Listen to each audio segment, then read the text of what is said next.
ವಿದ್ಯಾರ್ಥಿನಿಯರೇ, ಇವತ್ತು ಗ್ರೀಕ್ ನಾಗರಿಕತೆಯ ಬಗ್ಗೆ ಕಂಟಿನ್ಯೂ ಮಾಡ್ತಾ ಇದ್ದೀನಿ. ಈಗಾಗಲೇ ಗ್ರೀಕ್ ನಾಗರಿಕತೆಯಲ್ಲಿ ನಾವು explain the cultural contributions of the Greek civilisations ಬಗ್ಗೆ ನೋಡ್ತಾ ಇದ್ದೇವೆ. ಈಗಾಗಲೇ ಇದರ ಬಗ್ಗೆ ಹೇಳಿರ್ತಕ್ಕಂಥ ವಿಷಯಗಳಂದ್ರೆ ಇಂಟ್ರೊಡಕ್ಷನ್ ಡಿಸ್ಕಷನ್ ಆಗಿದೆ. ಸೆಕೆಂಡ್ ಪಾಯಿಂಟ್ ಲಿಟರೇಚರ್ ಬಗ್ಗೆ ಆಗಿದೆ. ಸೈನ್ಸ್ ಬಗ್ಗೆ ಡಿಸ್ಕಷನ್ ಮಾಡಿದ್ದೇನೆ. ಇವತ್ತು ದ ಫಿಲಾಸಫರ್ಸ್ ಬಗ್ಗೆ ಡಿಸ್ಕಷನ್ ಆಗಬೇಕು. ಫಿಲಾಸಫರ್ಸ್ ಬಗ್ಗೆ ಅಂದ್ರೆ ತತ್ವಜ್ಞಾನಿಗಳು. ತತ್ವಜ್ಞಾನಿಗಳ ಬಗ್ಗೆ ಆಲ್ರೆಡಿ ನಾವು ಇಲ್ಲಿ 3 ಜನರ ಬಗ್ಗೆ ನಾವು ನೋಡ್ತಾ ಇದ್ದೇವೆ. The first one is Socrates, second one is Plato and third one is Aristotle. ಈ 3 ತತ್ವಜ್ಞಾನಿಗಳು ಗ್ರೀಕ್ ನಾಗರಿಕತೆಗೆ ತಮ್ಮದೇ ಆಗಿರ್ತಕ್ಕಂಥ ಒಂದು ಕಾಂಟ್ರಿಬ್ಯೂಷನ್ ಅನ್ನ, ಕೊಡುಗೆಯನ್ನ ಕೊಟ್ಟಿದ್ದಾರೆ. ನಿಮಗೆಲ್ಲ ಗೊತ್ತಿದೆ, ಸಾಕ್ರಟಿಸ್ ಒಬ್ಬ ಶ್ರೇಷ್ಠ ತತ್ವಜ್ಞಾನಿಯಾಗಿದ್ದ. ಆಮೇಲೆ ಬಹುಶಃ ಆತ ಬಹಳಷ್ಟು ಶ್ರೇಷ್ಠ ವ್ಯಕ್ತಿಯಾಗಿದ್ದರಿಂದ ಯಾವುದು ಒಳ್ಳೆಯದು ಯಾವುದು ಕೆಟ್ಟದ್ದು ಎಂಬುದನ್ನ ಹೇಳ್ತಾ ಇದ್ದ. ಬುದ್ಧಿವಂತರಲ್ಲೇ ಬುದ್ಧಿವಂತನಾಗಿದ್ದ ಸಾಕ್ರಟಿಸ್. ಸಾಕ್ರಟಿಸ್ ಭಾಷಣವನ್ನ ಮಾಡ್ತಾ ಇರಲಿಲ್ಲ. ಸಂಭಾಷಣೆಯ ಮೂಲಕ ಜನರಲ್ಲಿ ಇರ್ತಕ್ಕಂಥ ಲೋಪದೋಷಗಳನ್ನ ಕಂಡುಹಿಡಿದು ಏನ್ ಮಾಡ್ತಾ ಇದ್ದಾರೆ, ಅವರಿಗೆ ತಿಳುವಳಿಕೆಯನ್ನು ಹೇಳ್ತಾ ಇದ್ದ, ಜನರನ್ನ ಚಿಂತನೆಗೆ ತೊಡಗಿಸ್ತಾ ಇದ್ದ. ಅದಕ್ಕಾಗಿ ನಿನ್ನನ್ನು ನೀನು ಅರಿತು ಅನ್ನುವಂತ ಮಾತನ್ನು ಕೂಡ ಸಾಕ್ರಟಿಸ್ ಹೇಳ್ತಾನೆ. ಆದ್ರೆ ಕೊನೆಗೆ ಗ್ರೀಕ್ ನಾಗರಿಕತೆಯಲ್ಲಿ ಅಥವಾ ಅಥೆನ್ಸ್ ಅಂತೆಯ ನಗರ ಇದೆ. ಆ ಅಥೆನ್ಸ್ ನಗರದ ಯುವಕರನ್ನ, ಯುವತಿಯರನ್ನ ತಪ್ಪುದಾರಿಗೆ ಎಳಿತಾ ಇದ್ದಾನೆ. ಹೌದಾ? ಅದಕ್ಕೆ ಇವನಿಗೆ ಜನ ಏನ್ ಮಾಡಿದ್ರು, ಇವನಿಗೆ ಒಂದು ಶಿಕ್ಷೆಯನ್ನ ನೀಡಿದ್ರು. ಕೊನೆಗೆ ಏನ್ ಮಾಡ್ತಾರೆ, ಇವನಿಗೆ ಒಂದು ಪಾಯ್ಸನ್ ಅನ್ನು ಕೊಟ್ಟರು. ಹ್ಯಾಮ್ಲಾಕ್ ಅನ್ನುವಂತ ಒಂದು ಪಾಯ್ಸನ್ ಅನ್ನ, ವಿಷವನ್ನ ಕೊಟ್ಟು ಅವನನ್ನ ಕೊಲೆ ಮಾಡ್ತಾರೆ ಅನ್ನೋದು ನಾನು ಈಗಾಗಲೇ ಹಿಂದಿನ ಒಂದು ಕ್ಲಾಸ್ ನಲ್ಲಿ ಡಿಸ್ಕಷನ್ ಮಾಡಿದ್ದೇನೆ. ಇವತ್ತು ಪ್ಲೇಟೋ, ಸಾಕ್ರಟಿಸ್ ನೋಡ್ರಿ, ಸಾಕ್ರಟಿಸ್ ಆದ್ಮೇಲೆ ಪ್ಲೇಟೋ ಒಬ್ಬ ಶ್ರೇಷ್ಠ ತತ್ವಜ್ಞಾನಿ.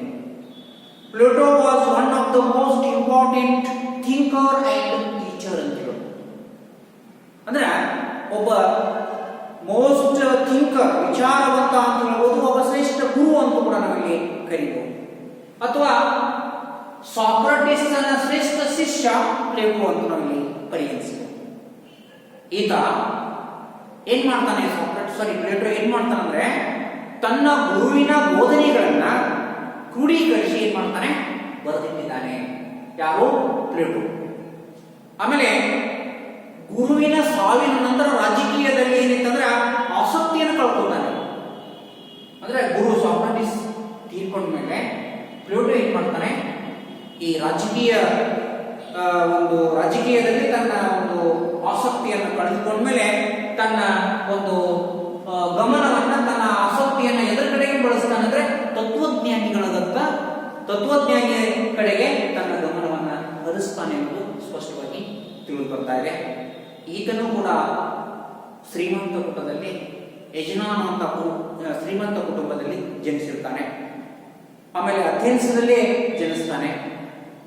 ಆಮೇಲೆ ಅಥೆನ್ಸ್ದಲ್ಲಿ ಒಂದು ಸಂಸ್ಥೆಯನ್ನ ಕಟ್ತಾನೆ. ಅದು ಅಕಾಡೆಮಿ ಅನ್ನುವಂತ ಒಂದು ಸಂಸ್ಥೆಯನ್ನ ಸ್ಥಾಪನೆ ಮಾಡ್ತಾನೆ. ಅಷ್ಟೇ ಅಲ್ಲ, ಡೈಲಾಗ್ಸ್ ತನ್ನ ಗುರುವಿನ ಉಪದೇಶವನ್ನ ಏನಾಗ್ತದಂದ್ರೆ ಆ ಗ್ರಂಥ ಒಳಗೊಳ್ಳುತ್ತದೆ ಸ್ಪಷ್ಟವಾಗಿ ತಿಳಿದು ಬರ್ತಾ ಇದೆ. ಇನ್ನ ಇವನು ಸಾಕ್ರಟಿಸ್ ಆದ್ಮೇಲೆ ಪ್ಲೇಟೋ ಬಹಳ ಮಹತ್ವದ ಕಾಂಟ್ರಿಬ್ಯೂಷನ್ ಕೊಟ್ಟಿದ್ದಾನೆ. ಪೊಲಿಟಿಕಲ್ ಥಿಂಕರ್ಸ್ ಒಳಗೆ ನೋಡ್ತೀವಿ ನಾವು.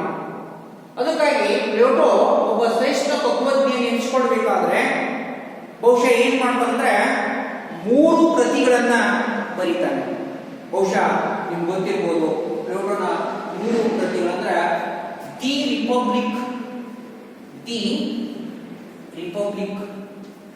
ರಿಪಬ್ಲಿಕ್, ಆಮೇಲೆ ದ ಸ್ಟೇಟ್ಸ್ಮನ್, ಆಮೇಲೆ ದಿ ಲಾಸ್. ಈ 3 ಕೃತಿಗಳನ್ನು ಬರೆದಂತ ವ್ಯಕ್ತಿ ಯಾರಂದ್ರೆ ಪ್ಲೇಟೋ ಅಂತ ಹೇಳ್ಬೋದು. ದಿ ರಿಪಬ್ಲಿಕ್, ದಿ ಸ್ಟೇಟ್ಸ್ಮನ್, ಆಮೇಲೆ ದಿ ಲಾಸ್ ಅನ್ನುವಂತ 3 ಕೃತಿಗಳನ್ನು ಬರೀತಾನೆ. ಇದು ಬಹಳ ಮಹತ್ವದ್ದು ಅಂತ ಹೇಳ್ಬೋದು. ಇನ್ನ ಬಹುಶಃ ಸಾಕ್ರೆಟಿಸ್ನ ತತ್ವಗಳು ಪ್ಲೇಟೋನ ಮೇಲೆ ಬಹಳಷ್ಟು ಪರಿಣಾಮವನ್ನು ಬೀರ್ತವೆ. ಆಮೇಲೆ ದಿ ರಿಪಬ್ಲಿಕ್ ಅನ್ನುವಂತಹ ಕೃತಿಯೊಳಗ ನಾವು ಏನ್ ಕಾಣ್ತೀವಿ ಅಂದ್ರೆ ಆದರ್ಶ ರಾಜ್ಯದ ವಿಚಾರಗಳನ್ನ ಕಾಣ್ತೇವೆ. ಆದರ್ಶ ರಾಜ್ಯ ಹೆಂಗಿರಬೇಕು ಅನ್ನೋದ್ರ ಬಗ್ಗೆ ಅದರಲ್ಲಿ ಮಹತ್ವನ, ಆ ವಿಷಯವನ್ನ ನಾವು ದಿ ರಿಪಬ್ಲಿಕ್ ಅನ್ನುವಂಥ ಕೃತಿಯಲ್ಲಿ ಕಾಣ್ತೇವೆ. ಅಷ್ಟೇ ಅಲ್ಲ, ಶಿಕ್ಷಣಕ್ಕೆ ಹೆಚ್ಚಿನ ಮಹತ್ವವನ್ನು ನೀಡಿದ್ದಾನೆ. ಯಾರೋ ಪ್ಲೇಟೋ. ಆಮೇಲೆ ರಿಪಬ್ಲಿಕ್ ಅನ್ನುವಂತಹ ಗ್ರಂಥದಲ್ಲಿ ಸಮಾಜವನ್ನು ಏನ್ ಮಾಡ್ತಾನಂದ್ರೆ 3 ಭಾಗದಲ್ಲಿ ವಿಂಗಡಣೆ ಮಾಡಿದ್ದಾನೆ. ಅಂದ್ರೆ ಈ ರಿಪಬ್ಲಿಕ್ ಅನ್ನುವಂತಹ ಗ್ರಂಥದಲ್ಲಿ ಸಮಾಜವನ್ನ 3 ಭಾಗಗಳಲ್ಲಿ ವಿಂಗಡಣೆ ಮಾಡಿದ್ದಾನೆ. ಮೊದಲನೇದು ಕೆಳವರ್ಗದಲ್ಲಿ ರೈತರಾಗಿರ್ಬೋದು, ಕುಶಲಕರ್ಮಿಗಳಾಗಿರ್ಬೋದು ಅಥವಾ ವ್ಯಾಪಾರಿಗಳು ಬರ್ತಾರೆ. 2ನೇ ವರ್ಗ ಅಂದ್ರೆ ಸೈನಿಕರು ಕಾಣ್ತೇವೆ. 3ನೇ ವರ್ಗ ಅಂದ್ರೆ ಉನ್ನತ ವರ್ಗದಲ್ಲಿ ತತ್ವಜ್ಞಾನಿಗಳು ಬರ್ತಾರೆ, ಬುದ್ಧಿವಂತರನ್ನ ಒಳಗೊಂಡಿರ್ತಕ್ಕಂಥದ್ದು. 3 ಭಾಗಗಳಾಗಿ ವಿಂಗಡಣೆ ಮಾಡ್ತಾನೆ. ಇನ್ನ 2ನೇ ಗ್ರಂಥ ಏನಾಗಿ ಸ್ಟೇಟ್ಸ್ಮನ್ ಅನ್ನುವಂಥ ಗ್ರಂಥ ಏನು ಮಾಹಿತಿಯನ್ನು ನೀಡುತ್ತದಂದ್ರ ವ್ಯಕ್ತಿಗೂ ಮತ್ತು ರಾಷ್ಟ್ರಕ್ಕೂ ಇರತಕ್ಕಂಥ ಸಂಬಂಧವನ್ನ ನೀಡುತ್ತದ. ಯಾವುದು? ದಿ ಸ್ಟೇಟ್ಸ್ಮನ್ ಅನ್ನುವಂಥ ಗ್ರಂಥ. ಇನ್ನ ಅಷ್ಟೇ ಅಲ್ಲ, ದಿ ಲಾಸ್ ಅನ್ನುವಂಥ ಕೃತಿ ನಾವು ವಾಸ್ತವಿಕವಾಗಿರ್ತಕ್ಕಂಥ ವಿಚಾರಗಳನ್ನ ತಿಳಿಸ್ತದ.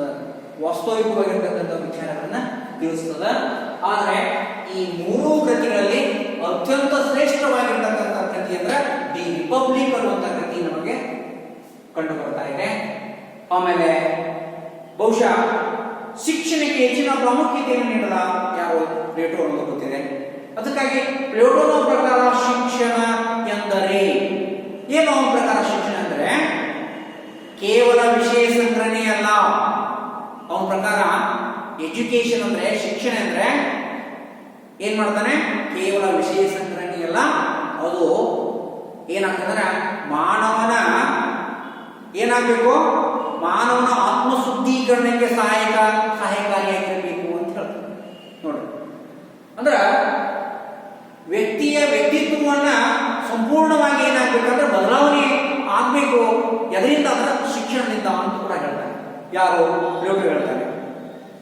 ಆಮೇಲೆ ಪ್ಲೇಟೋನ ಪ್ರಕಾರ ಶಿಕ್ಷಣದ ಗುರಿ ಅಂದ್ರೆ ಸ್ತ್ರೀ ಪುರುಷರ ದೈಹಿಕ ಆಗಿರ್ಬೋದು, ಮಾನಸಿಕ ಆಗಿರ್ಬೋದು ಅಭಿವೃದ್ಧಿಯೇ ಶಿಕ್ಷಣದ ಗುರಿ ಅಂತ ಹೇಳ್ತಾರೆ. ಅಂದ್ರೆ ವ್ಯಕ್ತಿಯ ಸ್ತ್ರೀ ಆಗಿರ್ಬೋದು, ಪುರುಷ ಆಗಿರ್ಬೋದು, ಅವನು ದೈಹಿಕವಾಗಿರ್ಬೋದು, ಮಾನಸಿಕವಾಗಿರ್ಬೋದು, ಮಾನಸಿಕವಾಗಿ ಅಭಿವೃದ್ಧಿಯೇ ಶಿಕ್ಷಣದ ಗುರಿ ಅಂತ ಹೇಳ್ತಾನೆ. ಅದಕ್ಕಾಗಿನೇ ಸದೃಢ ದೇಹದಲ್ಲಿ ಸದೃಢ ಮನಸ್ಸು ಎಂಬುದನ್ನು ಕಂಡುಕೊಳ್ಬಹುದು ಅಂತ ಹೇಳ್ತಾನೆ. ಅಂದ್ರೆ ಒಳ್ಳೆಯ ದೇಹದಲ್ಲಿ ಒಳ್ಳೆಯ ಮನಸ್ಸನ್ನ ಕಾಣಬಹುದು ಅಂತ ಹೇಳಿರ್ತಕ್ಕಂಥ ವ್ಯಕ್ತಿ ಯಾರಂದ್ರೆ ಪ್ಲೇಟೋ ಅಂತ ಹೇಳ್ಬೋದು. ಅಂದ್ರೆ ಫಿಸಿಕಲಿ ಫಿಟ್ ಇದ್ರೆ ಮೆಂಟಲಿ ಕೂಡ ಫಿಟ್ ಆಗಿರುತ್ತೆ ಅನ್ನುವಂಥ ವಿಚಾರ ನಮಗೆ ಇಲ್ಲಿ ಕಂಡು ಬರ್ತದೆ. ಇದು ಎಷ್ಟೋ ನಮಗೆ ಇವತ್ತು ಕೂಡ ನಮಗೆ ಸತ್ಯ ಅನಿಸುತ್ತೆ. ಯಾಕೆಂದ್ರೆ ಇವತ್ತು ಫಿಸಿಕಲಿ ಫಿಟ್ ಇದ್ರೆ ಬಹುಶಃ ಏನಂತಂದ್ರೆ ಪ್ರತಿಯೊಂದು ವಿಚಾರಗಳನ್ನ ನಾವಿಲ್ಲಿ ಆಲೋಚನೆ ಮಾಡಬಹುದು, ಮೆಂಟಲಿ ನಾವು ಪ್ರಿಪೇರ್ ಆಗಿರ್ತೇವೆ. ಒಟ್ಟಾರೆ ಈ ಪ್ಲೇಟೋನ ಬಗ್ಗೆ ನಾವು ತಿಳ್ಕೊಂಡೇವೆ. ಇನ್ನು ಕೊನೆಯದಾಗಿ ಅರಿಸ್ಟಾಟಲ್ ಬಗ್ಗೆ ತಿಳ್ಕೋಬೇಕಾಗುತ್ತೆ. ಅರಿಸ್ಟಾಟಲ್ ಗ್ರೀಕ್ ದೇಶದ ಶ್ರೇಷ್ಠ ತತ್ವಜ್ಞಾನಿ. ಪ್ಲೇಟೋ ಅಕಾಡೆಮಿ ಅನ್ನುವಂತ ಒಂದು ಸಂಸ್ಥೆಯಲ್ಲಿ ಈತ ಶಿಷ್ಯನಾಗಿದ್ದ. ಬಹುಶಃ ಅಲೆಕ್ಸಾಂಡರ್ನ ಗುರು ಯಾರು ಅಂತ ಕೇಳಿದ್ರೆ ಬಹುಶಃ ವಿಶ್ವವನ್ನೇ ಗೆಲ್ಲಬೇಕನ್ನುವಂತ ಆಲೋಚನೆಯನ್ನು ಹೊಂದಿರತಕ್ಕಂಥ ವ್ಯಕ್ತಿ ಅಲೆಕ್ಸಾಂಡರ್ನ ಗುರು ಯಾರಂದ್ರೆ ಅರಿಸ್ಟಾಟಲ್ ಅನ್ನೋದು ನಮ್ಗೆ ಗೊತ್ತಿದೆ. ಒಬ್ಬ ಶ್ರೇಷ್ಠ ತತ್ವಜ್ಞಾನಿ ಕೂಡ ಹೌದು, ಒಬ್ಬ ಶ್ರೇಷ್ಠ ವಿಜ್ಞಾನಿ ಕೂಡ ಅಂತ ನಾವಿಲ್ಲಿ ಪರಿಗಣಿಸಬಹುದು. ಆಮೇಲೆ ಅನೇಕ ವಿಷಯಗಳ ಮೇಲೆ ಕೃತಿಗಳನ್ನು ರಚನೆ ಮಾಡಿದ್ದಾನೆ ಯಾರು? ಅರಿಸ್ಟಾಟಲ್. ಆಮೇಲೆ ಬಹುಶಃ ಅಥೆನ್ಸ್ ನಗರದಲ್ಲಿ ಒಂದು ಶಾಲೆಯನ್ನು ಸ್ಥಾಪನೆ ಮಾಡಿದ ಅರಿಸ್ಟಾಟಲ್. ಅದರ ಹೆಸರು ಲೈಸಿಯಂ. ಲೈಸಿಯಂ ಅನ್ನುವಂಥ ಒಂದು ಶಾಲೆಯನ್ನ ಸ್ಥಾಪನೆ ಮಾಡ್ತಾನೆ. ಆಮೇಲೆ ಅರಿಸ್ಟಾಟಲ್ ಬಗ್ಗೆ ಬಹಳಷ್ಟು ನಾವು ನೋಡ್ತೀವಿ. ಬಹುಮುಖ ಪ್ರತಿಭೆ ಉಳ್ಳಂತ ವ್ಯಕ್ತಿ ಯಾರಂದ್ರೆ ಅರಿಸ್ಟಾಟಲ್ ಅಂತ ಹೇಳ್ಬೋದು. ಭೌತಶಾಸ್ತ್ರ ಆಗಿರ್ಬೋದು, ಪ್ರಾಣಿಶಾಸ್ತ್ರ ಆಗಿರ್ಬೋದು, ಮನಃಶಾಸ್ತ್ರ ಆಗಿರ್ಬೋದು, ತತ್ವಶಾಸ್ತ್ರ ಆಗಿರ್ಬೋದು, ವೈದ್ಯಕೀಯ ಶಾಸ್ತ್ರ ಆಗಿರ್ಬೋದು, ಖಗೋಳಶಾಸ್ತ್ರ ಆಗಿರ್ಬೋದು, ಅನೇಕ ವಿಷಯಗಳಲ್ಲಿ ಪರಿಣಿತ ಹೊಂದಿರತಕ್ಕಂಥ ವ್ಯಕ್ತಿ ಯಾರನ್ನು ಕೇಳಿದ್ರೆ ನಾವು ಅರಿಸ್ಟಾಟಲ್ ಹೆಸರನ್ನ ತೆಗೆದುಕೊಳ್ಬಹುದು. ಅದಕ್ಕಾಗಿ ಅವನಿಗೆ ಒಂದು ಟೈಟಲ್ ಇದೆ. ಯಾರಿಗೆ? ಅರಿಸ್ಟಾಟಲ್ಗೆ. ನಾವು ರಾಜ್ಯಶಾಸ್ತ್ರದ ಪಿತಾಮಹ ಅಂತ ಕರಿತೀವಿ ಯಾರನ್ನ? ಅರಿಸ್ಟಾಟಲ್ ಅನ್ನ. ಆದ್ರೆ ಇವನಿಗೆ ಚಲಿಸುವ ವಿಶ್ವವಿದ್ಯಾಲಯ ಅಂತ ಕರೀತಾರೆ. ನೋಡಿ, ಚಲಿಸುವ ವಿಶ್ವವಿದ್ಯಾಲಯ ಅಂತ ಯಾರನ್ನ ಕರೀತೀವಿ ಅಂದ್ರೆ ನಡೆದಾಡುವಂತಹ ವಿಶ್ವವಿದ್ಯಾಲಯ, ಚಲಿಸುವ ವಿಶ್ವವಿದ್ಯಾಲಯ ಅನ್ನುವಂತ ಒಂದು ಹೆಸರನ್ನ ಪಡ್ಕೊಂಡಿರ್ತಕ್ಕಂಥ ವ್ಯಕ್ತಿ ಯಾರಂದ್ರೆ ಅರಿಸ್ಟಾಟಲ್ ಅಂತ ಹೇಳ್ಬೋದು. ಆಮೇಲೆ ತತ್ವಶಾಸ್ತ್ರ, ಜೀವಶಾಸ್ತ್ರ ಮತ್ತು ರಾಜ್ಯಶಾಸ್ತ್ರ ಮೂರು ವಿಷಯದಲ್ಲಿ ಏನಂತಂದ್ರೆ ಪಿತಾಮಹ ಅನ್ಸ್ಕೊಳ್ತಾನೆ ಯಾರು? ಅರಿಸ್ಟಾಟಲ್. ಅದಕ್ಕೆ ಇವನಿಗೆ ಜ್ಞಾನದ ಪಿತಾಮಹ ಅಂತ ಕೂಡ ಕರೀತಾನೆ. ಜ್ಞಾನದ ಪಿತಾಮಹ ಅಂತ ಕೂಡ ಕರೀತಾನೆ. ಅರಿಸ್ಟಾಟಲ್ ಮೂರು ವಿಚಾರಗಳ ಬಗ್ಗೆ ಹೇಳ್ತಾನೆ. ಅರಸೊತ್ತಿಗೆ, ಹೌದಾ, ನಿರಂಕುಶ ಪ್ರಭುತ್ವ, ಆಮೇಲೆ ಡೆಮಾಕ್ರಸಿ, ಪ್ರಜಾಪ್ರಭುತ್ವ. ಈ ಮೂರು ರಾಜಕೀಯ ವ್ಯವಸ್ಥೆಗಳ ಬಗ್ಗೆ ಚಿಂತಿಸಿದ್ದಾನೆ ಯಾರು? ಅರಿಸ್ಟಾಟಲ್. ಅದಕ್ಕೆ ಹೇಳ್ತಾನೆ ಪ್ರಜಾಪ್ರಭುತ್ವ ಅನ್ನೋದು ಕೆಲವೇ ವ್ಯಕ್ತಿಗಳ ಸರ್ಕಾರವಾದಲ್ಲಿ ಅದು ಯಾರ ಹಿಡಿತದಲ್ಲಿ ಇರ್ತದಂದ್ರೆ ಶ್ರೀಮಂತರ ಹಿಡಿತದಲ್ಲಿ ಇರ್ತದಂತ ಹೇಳ್ತಾನೆ ಯಾರು? ಅರಿಸ್ಟಾಟಲ್ ಹೇಳ್ತಾನೆ. ಇನ್ನು ಬಹುಸಂಖ್ಯಾತರ ಸರ್ಕಾರವೆಂದ್ರೆ ಅದು ಬಡವರು ನಡೆಸುವಂತ ಸರ್ಕಾರವಾಗುತ್ತದೆ. ಆದರೆ ಇವೆರಡೂ ಸರಿಯಲ್ಲ. ಮಧ್ಯಮ ವರ್ಗಕ್ಕೆ ಸೇರಿದವರು ಅಧಿಕಾರವನ್ನು ನಡೆಸಬೇಕಂತ ಹೇಳ್ತಾನೆ ಯಾರು? ಅರಿಸ್ಟಾಟಲ್. ಅಂದ್ರೆ ಅರಸೊತ್ತಿಗೆ ಬಗ್ಗೆ, ಆಮೇಲೆ ಅದೇ ರೀತಿಯಾಗಿ ನಿರಂಕುಶ ಪ್ರಭುತ್ವದ ಬಗ್ಗೆ, ಆಮೇಲೆ ಪ್ರಜಾಪ್ರಭುತ್ವದ ಬಗ್ಗೆ ಚಿಂತನೆ ಮಾಡಿರ್ತಕ್ಕಂಥ ವ್ಯಕ್ತಿ ಅಂದ್ರೆ ಅರಿಸ್ಟಾಟಲ್ ಅಂತ ಹೇಳ್ಬೋದು. ಇನ್ನೊಂದು ಬಹಳಷ್ಟು ಮುಖ್ಯವಾಗಿರ್ತಕ್ಕಂಥ ಪಾಯಿಂಟ್ ಅಂದ್ರೆ the Aristotle said that man is a social animal ಅಂತ ಹೇಳ್ತಾನೆ.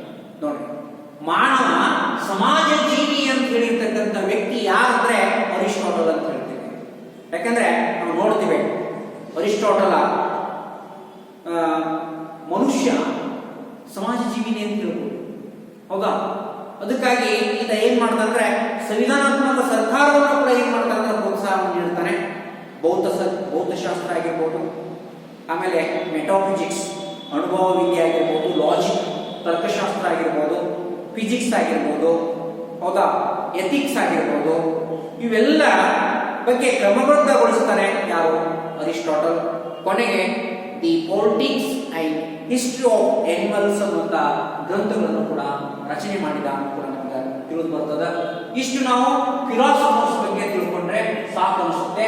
ನೆಕ್ಸ್ಟ್ ಅವಧಿಯೊಳಗ ನಾವು the religious policy, Olympics games and art and architectures ಬಗ್ಗೆ ನೆಕ್ಸ್ಟ್ ಅವಧಿಯಲ್ಲಿ ಡಿಸ್ಕಷನ್ ಮಾಡೋಣ. ಬಹುಶಃ ಇಷ್ಟು ಬಹಳಷ್ಟು ವಿಚಾರಗಳನ್ನ ಇಲ್ಲಿ ನಾನು ತಿಳ್ಕೊಂಡಿದ್ದೀನಿ. ಅದಕ್ಕಾಗಿ ಸಾಕ್ರಟಿಸ್ ಬಗ್ಗೆ ಆಗಿರ್ಬೋದು, ಪ್ಲೇಟೋನ್ ಬಗ್ಗೆ ಆಗಿರ್ಬೋದು, ಅರಿಸ್ಟಾಟಲ್ ಬಗ್ಗೆ ಬಹಳಷ್ಟು ವಿಷಯಗಳನ್ನ ನಾನು ಹೇಳಿದ್ದೀನಿ. ಇನ್ನು ಅದೇ ರೀತಿ ಮುಂದಿನ ಅವಧಿಯೊಳಗ ಆ 3 ಪಾಯಿಂಟ್ಸ್ಗಳನ್ನ ಎಕ್ಸ್ಪ್ಲನೇಷನ್ ಮಾಡೋಣ. Thank you.